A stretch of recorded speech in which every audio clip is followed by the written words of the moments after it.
Today on General Hospital, Michael tells Wiley and Amelia they get to see their mom again. Jacinda and Christina have a run-in with Ezra, and Wiley spots something suspicious. Christina meets Jacinda at the gym for a yoga class. Their talk turns to Michael, and Jacinda is shocked to learn about the custody arrangement he made with Willow. She worries Michael may be angry at her as he didn't tell her about this, and maybe Willow used her past to force him to give up custody of his kids. Christina explains she's not the reason Michael made this agreement, but Jacinda fears she may bring Michael more trouble than she's worth. That's when Ezra shows up and asks Jacinda to go out to dinner with him and says she can bring her friend if she wants. Jacinda introduces Christina Corinthos Davis, whose name resonates with him. Ezra says his offer still stands, then decides to hit the weights.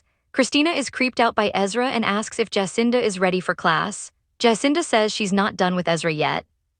Jacinda approaches Ezra, who apologizes for putting her on the spot. Jacinda explains she's not free to say yes to dinner right now, but her schedule might clear up in a month or two.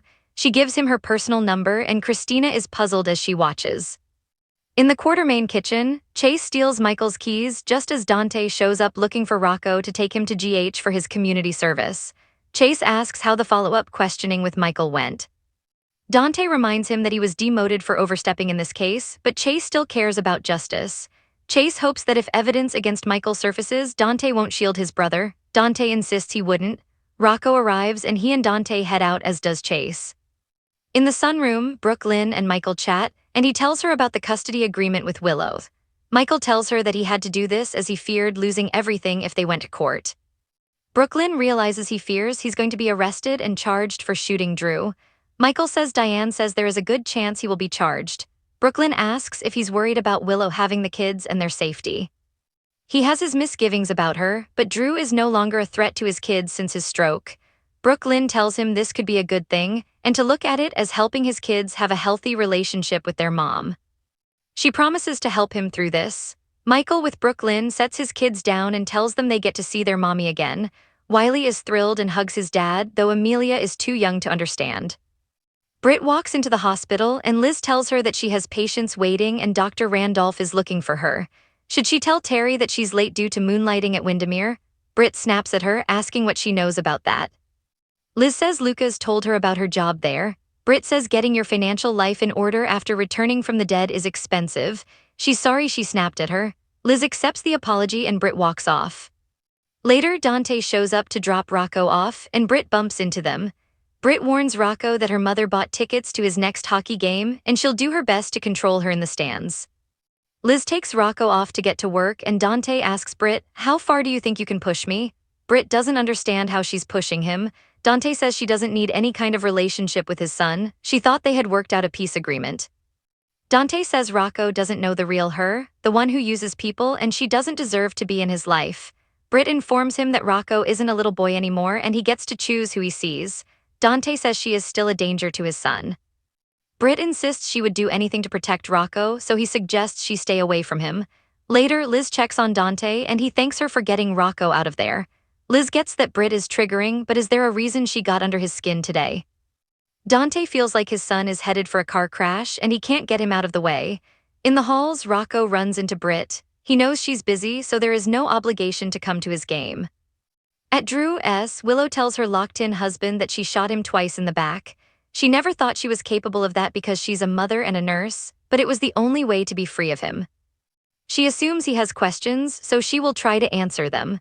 Willow thought she could recover from the betrayal of him and her mother, and she just needed time and to step back to focus on herself and her kids. However, the problem was that he wouldn't leave her alone. Something had to change. She recounts going to the Quartermains and getting the gun, and even then she wasn't sure if she could cross that line. That changed when the judge was murdered. She reminds him of that night when he interrupted her and Chase's talk at the hospital and got all jealous and possessive. She says Chase had just spoken to the judge and told her that she was enough to get her kids back, and she didn't need him. It had been so long since she was told she was enough for anything. Then the judge died, along with her last lifeline to getting her kids back without him. She gets in his face and asks if he killed the judge or had someone else do it for him. Willow says she knows he's capable of killing the judge, as everything he's done has been to keep her dependent on him. That ends now. She brings up his sabotaging her chance to see Michael in Germany and manipulating Wiley. She throws a tray of supplies across the room and yells that he never loved her or her kids. He used them to get back at Michael and the Quartermains. That is why she shot him, and her only regret is that he didn't die. Outside, Chase tries Michael's keys on the door until he finds the one that opens it. He walks in just as the tray crashes in Drew's room. Chase bursts into the room, thinking something happened. Willow tells Chase they are fine, and she wonders if she left the front door open. She suggests they go to the living room to talk. Chase apologizes for crashing into the room, thinking maybe Drew had fallen over. She thanks him for caring and cries how she doesn't know how she and Drew ended up here. Chase tells Willow this is all Michael's fault.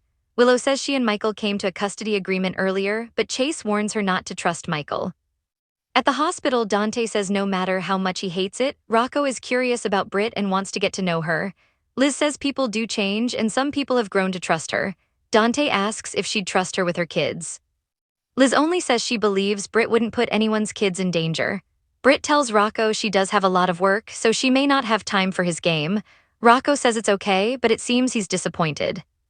Britt tells him to wear his mouth guard, as she doesn't want anything to ruin that $1 million smile. That gets a smile out of the boy. At the gym, Christina confronts Jacinda and asks if she gave Ezra her number. Jacinda says she did, as she doesn't know where things will go with Michael and she has to prepare for the worst-case scenario. Christina is looking forward to Michael proving her wrong. At the Quartermains, Michael tells Wiley to get to work on his homework and he runs off. Amelia sits there coloring and Brooklyn tells Michael that she's proud of him. Chase returns home to the kitchen and puts Michael's keys on the kitchen floor. Wiley witnesses this, at Drew's. Willow goes to clean up the mess she made and praises Chase for being such a kind and generous person for checking on her, clearly pushing Drew's buttons. Willow then lets Drew know that he didn't have a stroke, she drugged him. She prepares another syringe and explains he'll stay like this as long as she keeps drugging him. She is also going to use all his money and power of attorney to forge a life for her and her kids that she controls. She injects him and says for now he needs to stay this way. On the next General Hospital, Aura tells Mac that Anna won't be returning as the PCPD commissioner. Felicia passes a message from Anna onto Jason. Emma is broken.